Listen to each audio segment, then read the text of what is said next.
Okay, this is Gradye Parsons, and this is our continuing series on the Book of Order of the Presbyterian Church, U.S.A., looking specifically at the section called the Foundations of Polity, which are the first section in the Book of Order.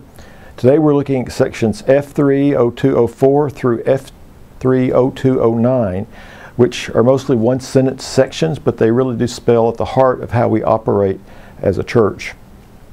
F-3.0204 says that presbyters, which is teaching elders and ruling elders, are not simply to reflect the will of the people, but rather to seek together to find and represent the will of Christ. And that's why, again, this important foundational piece of our polity, which is people coming together in the same time and same space, if possible, to talk together and to listen to each other and to be impacted by each other, to hear the other person's presentation and their arguments and be able to make your own. That's at the heart of what it is for us to understand how we figure out what it is God is calling us to do. Not singularly, but we do it in groups of people, and presbyters doing that on our behalf as we seek governance in the church. And the way they do it is decisions shall be reached in councils by vote. This is F-3.0205. Following opportunity for discussion and discernment, and majority shall govern. So there shall be discussion, there shall be some discernment. We're prayerfully, spiritually seeking what God has called us to do, listening to the Spirit, being in prayer, looking at God's Word in the Bible. And then there'll be a decision made, a vote or a consensus vote or some kind of vote taken. And the majority who vote in favor of the thing will be the ones who prevail that day.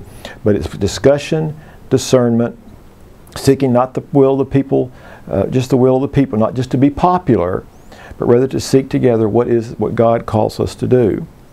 And even in that, in F-3.0206, these are all kind of tiered like cakes. Our higher council has had the right and review and control over a lower one, and shall have the power to determine matters of controversy upon reference, complaint, or appeal. So where earlier we saw where it says that councils may err, and they can. Councils can err. Legislatures may err. They can do all kinds of things they vote to that might be wrong later. There is a way to appeal that so that someone feels that a council, a session, a presbytery, or a synod have made a mistake. They can appeal to the next governing body in the line to look over that and to review that decision. So there is a checks and balances here. It's an internal checks and balances that, yes, we believe that people should come together to make a decision. They should have discussion. They should have discernment. They should prayerfully decide what they're going to do. But even in that, there's still those checks and balances that a larger group, a wider group than just the people that made that decision, can review that decision and see if it's the correct one. Part of those decisions are the ordinations. Presbyters, ruling elders, and teaching elders, and deacons are ordained only by the authority of a council. So the people that are part of this decision-making process are teaching elders and ruling elders, and deacons and a diaconate. And they are ordained by councils, not by individuals, not self-proclaimed themselves, not by some internet website you go to, but by a group of people, again, using this exact same process to discern, are these people, do they have the gifts and skills and the calling to be teaching elders and ruling elders and deacons in the church.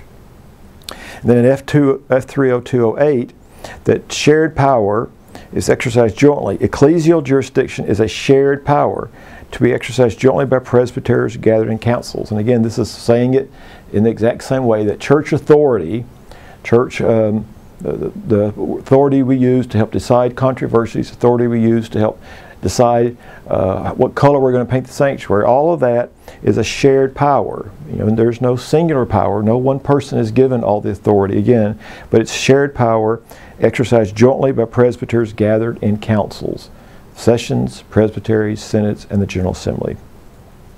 In F-3.0209, the general authority of these councils possess whatever administrative authority is necessary to give effect to the duties and powers assigned by the Constitution of this church. Pretty lordly-like language here.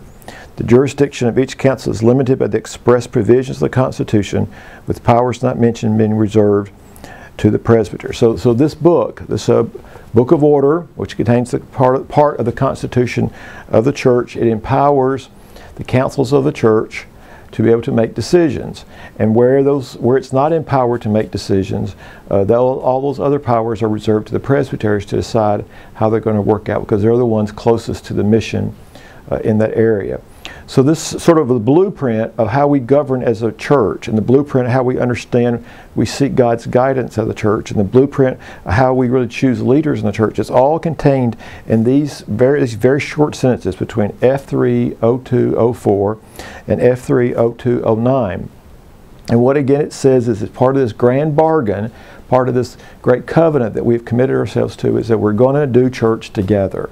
And we're going to decide together, we're going to baptize and raise our children together, we're going to worship together, we're going to study God's Word together, we're going to choose our leaders together, and those leaders together are going to lead us to be the people that we want to be. And that's constitutionally and almost by our DNA who we are as a church and who we are as ministers. So if you want to find the quick and short, the Cliff's Notes of what it means to be governed in a Presbyterian church, these are the ones to look at on page 14 of your Book of Order. This short section covers that, and it's the outline. And I think as members of your session, I think you have to ask yourselves, are we living into this? Are we really waiting for each other to be in the room to make a decision? Are we really coming in there with an open mind, having our own convictions, but with an open mind that God may change our mind while we're sitting around that session room? Are we really listening to the people around us? Or is there someone in the room that maybe has a voice that we don't always want to listen to, but maybe this time that this is something in there we need to listen to because God's trying to tell us?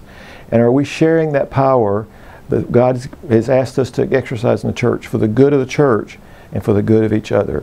And I challenge you to ask yourself that on a regular basis. Are we living into this section as a session of this church? And if you do so, I think you'll find an even greater conviction of what a high calling you have been given as a teaching or ruling elder. Thanks, and we'll talk again.